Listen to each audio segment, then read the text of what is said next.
할렐루야. 사랑하는 하늘 가족 여러분, 안녕하십니까? 저는 책과 함께 말씀 묵상을 진행하고 있는 훈 목사, 정경훈 목사입니다. 오늘부터 여러분과 함께 책과 함께 말씀 묵상이라는 이름으로 함께 말씀을 묵상하고 또 함께 기도하는 시간을 가지려고 하는데요. 제목에서 이미 알 수 있듯이 우리 신앙에 도움이 되는 책들을 한 장씩 읽으며 그 내용이 다루고 있는 주제를 통해서 하나님을 묵상하고 또 함께 기도하는 시간을 가져보려고 합니다. 그래서 그 첫 번째로 우리가 함께 읽고 함께 묵상하고 함께 나누게 될 책은 바로 토마스 아 캠피스의 그리스도를 본받아 라고 하는 책입니다. 토마스 아 캠피스의 그리스도를 본받아 라고 하는 책은 오래전부터 여러 개의 출판사에서 여러 개의 버전으로 많은 버전의 책들이 출간되었는데 우리가 함께 기본으로 살펴보게 될 책은 두란노에서 나온 그리스도를 본받아를 기본으로 하고요. 다른 출판사에서 나온 그리스도를 본받아라고 하는 책도 제가 수시로 참고하여 내용을 함께 나누도록 하겠습니다. 오늘부터 우리가 함께 읽고 묵상하고 나누게 될 책 그리스도를 본받아는 1427년도에 출판된 이래 지금까지 수백 년 동안 수많은 그리스도인들에게 영향을 끼친 굉장히 유명한 책이고요. 기독교 3대 고전 중에 하나로 꼽히는 대표적인 기독교 고전, 경건서적입니다.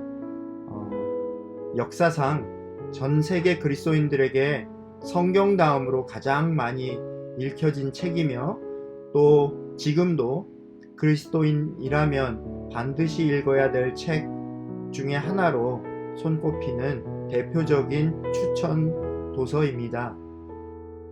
이 책은 예수님의 삶을 묵상함을 통해 예수님을 본받는다는 것, 즉 그리스도인으로 산다는 것이 무슨 의미인지 깊이 생각하게 해주고 또 깨닫게 해주는 아주 귀한 내용을 담은 그런 책입니다. 지난 수백 년간 시대와 세대를 넘어 마틴 루터, 존 웨슬리, 본 해퍼 등 수많은 믿음의 사람들을 경건과 헌신의 삶으로 이끌어 주었던 그런 대표적인 책인데요. 또 종교개혁 전에 경건운동이 일어나는데 굉장히 씨앗이 되고 밑거름이 되었던 그런 책이기도 합니다. 그러나 여러분, 이 책이 600년 전에 출판된 책이라는 사실을 염두에 두고 유의하며 읽어야 될 부분도 있습니다. 시간적, 역사적, 문화적 차이가 분명히 존재하며 종교개혁 이전에 기록된 책이므로 당시의 영적, 신학적 흐름이 반영되어 있기에 우리 복음주의 개혁신학적 강조점과는 약간의 차이를 드러내기도 합니다. 그럼에도 토마스 아 캠피스의 그리스도를 본받아 바로 이 책은 우리의 묵상을 돕기에는 가장 최고의 선택이 아닐 수 없습니다. 그러면 이제 책의 내용으로 우리 한 걸음 들어가 보도록 하겠습니다.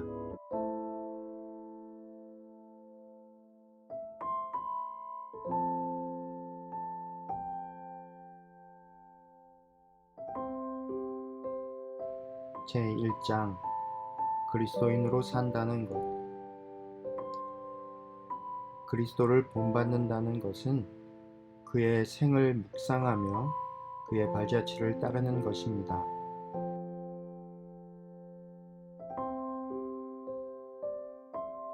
이 장은 지금 우리가 우리 자신의 길을 가고 있는지 아니면 예수님의 길을 따르고 있는지 돌아보게 합니다.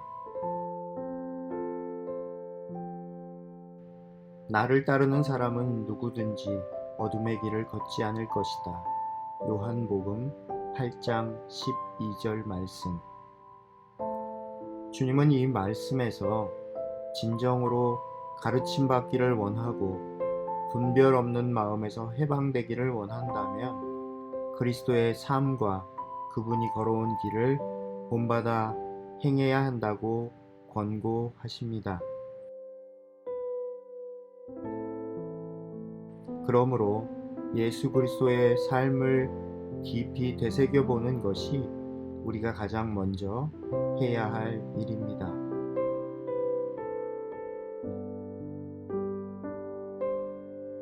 그리스도의 가르침은 모든 성인들의 가르침을 초월합니다. 그리스도의 영을 가진 사람은 그분의 가르침에 숨겨진 만나를 발견할 수 있습니다.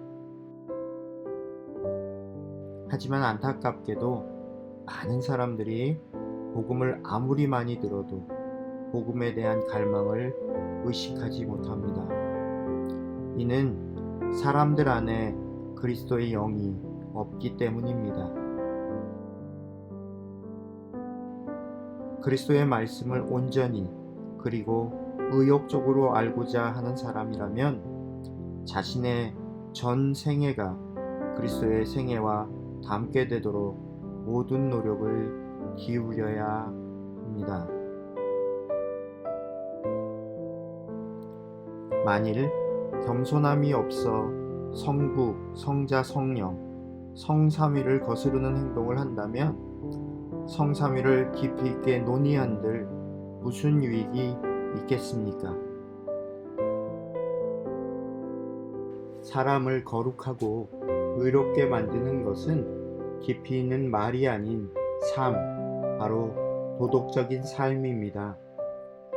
그러나 나는 도덕적인 삶이라는 말의 뜻을 정의하기보다는 오히려 내 죄를 회개하고 싶은 마음이 간절할 뿐입니다.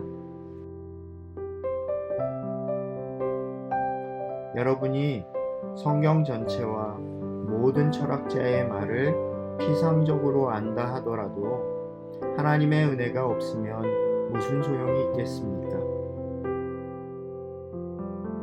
하나님에 대한 사랑과 하나님만을 섬기는 일을 제외하고는 헛되고 헛되며 만사가 헛된 것입니다.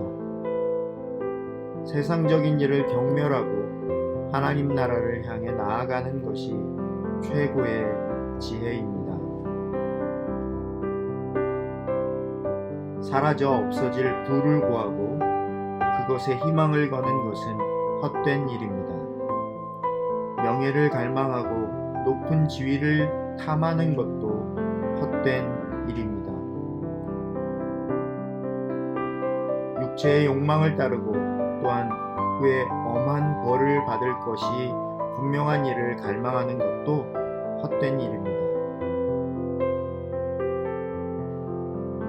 오래 살기를 희망하며 선한 삶을 생각하지 않는 것도 헛된 일입니다. 이 땅의 삶에만 매달리고 장차올 일들을 예상하지 않는 것도 헛된 일입니다. 빠른 속도로 사라져 없어지는 것을 사랑하는 것도 헛된 것이며 끝없는 기쁨이 있는 곳으로 서둘러 가지 않는 것도 헛된 일입니다. 눈은 보아도 족함이 없고 귀는 들어도 가득 차지 아니하도다. 전도서 1장 8절 말씀. 눈에 보이는 것만 사랑하던 것에서 여러분의 마음을 돌이켜 눈에 보이지 않는 것도 사랑하십시오. 이는 육체적인 본성을 따라 세상을 사는 사람은 양심을 더럽히는 것이며 또한 하나님의 은혜를 저버리는 것이기 때문입니다.